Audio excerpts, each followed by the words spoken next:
Biasanya kalau jatuh itu kan kita curiga, yang kita paling takut sebenarnya kan ya kalau ada apa-apa sama otaknya. Iya. Yang perlu diperhatikan sih sebenarnya ada muntah atau tidak. Oh, itu harus dia. Sama itu dokter, saya mau nanya, penasaran sama yang dimaksud Down syndrome. Ah, Nah itu ciri-cirinya, karena kan saya lihat di TikTok, Ah. itu awalnya kan nggak kelihatan, terus semakin besar kelihatan. enggak, kelihatan dari lahir Oh kelihatan dari lahir, dari Kelihatan mana ya banget. dokter? wajahnya. Oh berarti memang harus wajahnya ya? Iya, Down wajahnya syndrome khas. itu ya? Wajah mereka itu punya wajah khas, namanya mongoloid face, artinya mirip Oh. seperti orang Mongolia. Kayak Ininya turun-turun gitu ya? lebar, jarak antara alisnya itu lebar. Namanya kita bilang itu hipertelorisme, jadi ininya lebar. Terus lidahnya biasanya agak besar, jadi ngomongnya agak, ya kalau itu agak, coba dengerin mereka ngomong, agak beda Oh dengan kayak cara. pelat-pelat gitu? Iya, agak beda tuh dari mereka bilang, Iya, iya. nggak lancar Sama nggak artikulasi. bisa nutup gitu nggak sih mulutnya biasanya? Ya, karena lidahnya biasanya besar. Oh. Karena lidahnya besar. Iya. Terus biasanya ada yang namanya kita bilang simian kris. Simian kris itu ini garis tangan kita itu lurus, Mm-mm.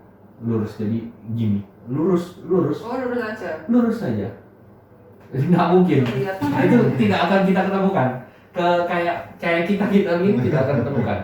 Tapi ada beberapa yang orang dewasa itu bisa muncul satu simian kris, biasanya cuma di satu jari. Tangan aja. Itu mirip seperti, ya simian itu kan mirip kera, jadi ya Oh. mirip. Oh iya, mirip, simpanse. mirip. Tapi bisa sembuh nggak sih dokter kira? Itu kelainan bawaan itu. Nah itu pada berapa dokter? Biasanya nomor satu itu usia Kromosom. ibu, Oh, gangguan kromosom. Tapi yang berpengaruh biasanya itu adalah usia ibu. Itu kenapa anak-anak itu biasanya ya orang-orang tua dulu itu kan ya 26, 27 itu disuruh kawin tuh. ya. Kalau cewek karena ya kalau enggak dan laku dan lain Ya. sebagainya lah bahasanya dan sebagainya. Itu sebenarnya ada alasannya. Memang kalau usia 26, 27 itu usia puncaknya cewek biasanya. Ya. Jadi untuk ya lagi subur-suburnya lah dia, lagi subur-suburnya. Di atas usia 35 tahun, dia tetap seperti biasa, tetap subur dan lain sebagainya. Tetapi angka frekuensi Down syndrome-nya itu paling tinggi. Oh. Itu bisa mencapai sampai 50%. Makanya ya mulai dari usia yang dia itu angka Down syndrome-nya itu tinggi pada waktu masih muda sekali. Kan ada itu yang di desa 14 tahun Iya, iya. nikah, ada yang 15 tahun nikah. 20. Itu tinggi juga angka Down syndrome-nya. Kalau muda Terlalu muda itu tinggi, terlalu tua ya tinggi. Memang yang paling kecil angka Down syndrome-nya ya di situ, di angka 26, 27 yang paling bagus. Itu angkanya kecil banget. Jadi dia itu gambarannya itu tinggi dulu, dia muda, terus turun, terus Itu naik gara-gara lagi. apa ya dokter ya? Maksudnya ibunya ini gara-gara apa? Nah itu biasanya pengaruh sel ovumnya sih, Oh, sel ovumnya. telurnya kurang baik. Ya seperti itulah. Iya, iya. Dia itu bahasanya kalau Down syndrome itu namanya trisomi 21. Jadi Tapi bisa ada dideteksi dari awal kehamilan kan dokter? bisa. Biasanya. Kalau sudah jadi seperti itu kan memang sudah takdirnya sih sebenarnya. Iya. Kayak gitu sih. Cuma kalau orang sana itu biasanya begitu. Itu kelihatan sekali kok begitu lahir. Ini sikat. Oh berarti nggak ada tanda-tanda ketika lahir normal terus tengah-tengah perjalanan dia tumbuh akhirnya No, syndrome, nggak itu ada. kelihatan dari awal. Oh, Pasti kelihatan dari awal. Bahkan sebenarnya itu waktu 48 jam pasca lahir itu sudah bisa ketahuan. Oh, iya. Down syndrome itu mirip, ada satu penyakit lagi yang mirip dengan Down syndrome, namanya hipotiroid congenital. Dua-duanya mirip, tapi hasil akhirnya bisa berbeda jauh. Kalau hipotiroid itu bisa sembuh, anaknya bisa sekolah. Hormon tiroid itu fungsinya untuk pertumbuhan otak salah satunya. Nah kalau dia lahir, 48 jam itu begitu kita lihat mukanya itu sudah berbeda, sudah tidak normal. Itu kita saranin biasanya untuk periksa hormon tiroidnya. Kalau hormon tiroidnya itu tidak normal, ya, hormon tiroidnya tidak normal, itu anak berarti hipotiroid. Dan kalau itu diobatin, anaknya bisa kembali normal. Nah, beda lagi dengan Down syndrome. Kalau Down syndrome diperiksa begitu hasilnya biasanya normal. Ya, kalau sudah hasilnya sudah normal, ya kita sudah cuma langsung sudah bilang, sudah, ya itu anggapannya sudah vonis lah. Sudah vonis, ya sudah pasti ini anak Down syndrome. Kalau sudah Down syndrome, ya tergantung lagi. Down syndrome itu ada yang benar-benar ada tiga bagian. Ada yang severe banget, artinya kecerdasannya itu mundur banget.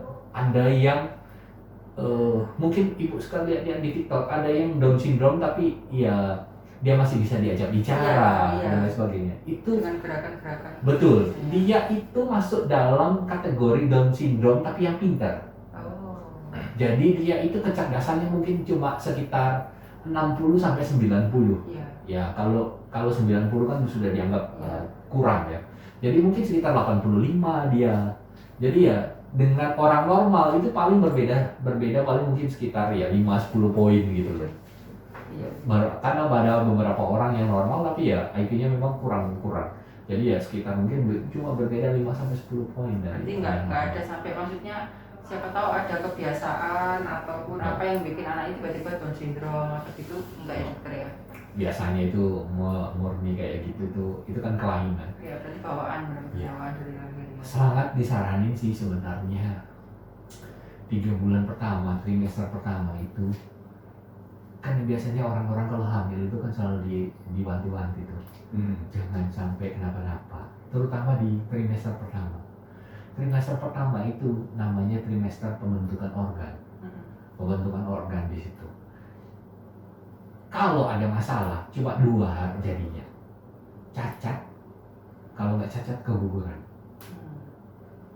Yang biasanya, ya, itu biasanya di trimester pertama itu perhatian baik-baik.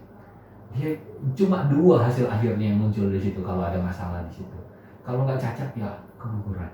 Keguguran pun itu adalah sistem tubuh sebenarnya karena dia merasa ada yang salah dengan janinnya. Jadi dia meluruhkan kandungannya. Kayak gitu sih.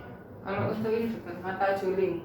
Kalau itu rusak dia punya ininya. Maksudnya bisa terjadi pada saat kecil gini atau sudah dari awal atau? Biasanya kelihatan. Makin lama itu kan ototnya itu saraf matanya yang bermasalah. Kan jangan dari atas nanti dietero gitu kan. Apa itu pengaruh? Terus nggak boleh dikasih mainan yang muter-muter di depan matanya. Justru harus dikasih mainan yang digerak-gerakkan. Nah, ya itu saya kan tanya. Takutnya itu mempengaruhi gitu dokter. Karena kan nggak sama saya terus. Iya. Itu jawabannya enggak sih. Justru ya kalau kita buka buku yang kayak begini ini kan sebenarnya diajarin untuk kita ngeliatin ini toh. Iya, makanya kita memberikan ada mainannya kok. Sing muter-muter apa gitu. Ya, benar. Benar. Saya takut soalnya. Itu benar karena kalau dia mata juling atau dan lain sebagainya, itu sebenarnya masalahnya itu bukan itu karena kelemahan otot dan kerusakan saraf biasanya. Kerusakan sarafnya, matanya. Mata itu disebabkan oleh kebiasaan berarti bukan? Enggak. Gitu ya. Enggak. Kerusakan saraf itu biasanya ya bawaan dari sananya. Bawaan dari sananya. Atau kalau mungkin enggak, kalau yang paling sering sih biasanya trauma juga bisa. Trauma gimana itu maksudnya? Trauma bukan trauma kayak kita ngobrol seperti sama kayak kita ngobrol trauma itu kayak ya ngeliatin sesuatu yang kejadian mengerikan, bukan. Trauma itu kalau bahasa dokter itu artinya kayak kecelakaan gitu. Kayak kecelakaan, jatuh dia. Sehingga rusak sarafnya atau nabrak atau yang paling sering sih biasanya jatuh ya pada anak kecil itu biasanya jatuh. Ngomong jatuh, kalau misalkan pernah jatuh kan namanya anak kecil masih kan gelondong ya dokter. Itu pertolongan pertama yang perlu dilakukan apa? Cuma perlu dilihat ini ada masalah atau tidak. Biasanya kalau jatuh itu kan kita curiga, yang kita paling takut sebenarnya kan ya kalau ada apa-apa sama otaknya.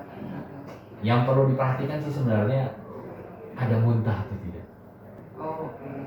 Kalau tidak ada muntah, ada kehilangan kesadaran atau tidak pas jatuh. Kalau tidak ada kehilangan kesadaran, ada nyeri kepala nggak setelah pas jatuh? Maksudnya nyeri kepala bukan karena benjolnya ya. bukan karena benjolnya, sakit terus-terusan kepalanya dan lain sebagainya. Terus ada lupa ingatan atau enggak? Itu Nggak kalau tahu. udah besar Ya, kalau masih besar. kecil. Kalau masih kecil ya kita cuma lihat muntah atau enggak, pingsan atau enggak dia pas atau mungkin panas gitu enggak? No, kan kebanyakan orang itu, saya lagi ngerawat itu pasien di rumah sakit tuh. Mereka bilang kalau dia bilang gini, dia cerita sama saya, oh anak saya ini panas dok, dia cerita. Oh iya panas, mulai kapan? Oh mulai Senin dok panasnya. Oh iya. Tapi sebelumnya dia jatuh dok. Saya bilang begini, oh iya, saya periksain semua kan tidak ada masalah. Saya bilang ya bu, ini tidak ada masalah. Ya saya cuma bisa bilang satu hal sih, panasnya itu tidak ada hubungannya dengan jatuhnya. Gitu ya. Anak jatuh ya bisa sakit bisa gitu loh, tapi kalau anak jatuh itu sampai panas ya juga enggak sih juga gitu. Enggak ada hubungannya. Sakitnya yang panasnya ya karena yang lain lah. Yang lain jatuhnya ya kita kan curiganya kayak kalau jatuh itu patah tulangnya. Ya dalamannya kan istilahnya. Iya kayak gitu. Tapi kalau jatuh jadinya panas ya Enggak ya betul ya. Oke, nanti kita ketemu tanggal 26 ya. 26 untuk apa? Influenza. Baik. Oke. Makasih banyak dokter. Bye bye, sehat-sehat ya.